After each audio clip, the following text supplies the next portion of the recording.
તો નર્મદામાં ગુજરાત રાજ્ય મહિલા આયોગ અને જિલ્લામાં પંચાયતના સંયુક્ત ઉપક્રમે નર્મદા જિલ્લા પંચાયતના મહિલા અને બાળ સમિતિના અધ્યક્ષ દક્ષાબેન વસાવાના અધ્યક્ષપદે ડોક્ટર બાબા સાહેબ આંબેડકર હોલ રાજપીપળા ખાતે નારી અદાલતની સમજ અને મહિલા સશક્તિકરણ સંમેલન યોજાયો હતો। આ પ્રસંગે દક્ષાબેન વસાવાએ જણાવ્યું હતું કે આજકાલ દરેક સમાજની પ્રત્યેક મહિલા સશક્ત અને આત્મનિર્ભર બની રહી છે, તો શિક્ષણ, સ્વાસ્થ્ય, સુરક્ષા સાથે નારી સ્વનિર્ભર બને છે। મહિલાઓ પર થતા અત્યાચાર અને શોષણ અતીત બને તે માટે સરકાર સખ્તાઈથી કામગીરી કરી રહી છે।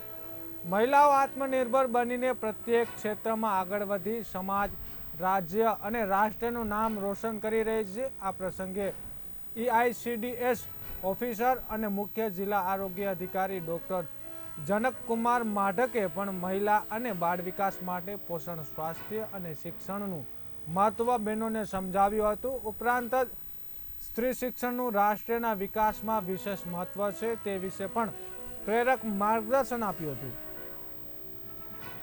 આજે રોજ રાજપીપળા ખાતે નારી સંમેલનનું આયોજન કરવામાં આવ્યું, જેમાં નારીને લગતી કેન્દ્ર સરકાર અને રાજ્ય સરકારની જેટલી બી યોજનાઓ છે તેના વિશે મહિલાઓને માહિતગાર કર્યા, જેવી કે 181 હેલ્પલાઇન તેમજ નારી અદાલત, સખી વન સ્ટોપ સેન્ટર તેમજ બેટી બચાવો બેટી પઢાઓ જેવી યોજનાઓ વિશે માહિતી આપી।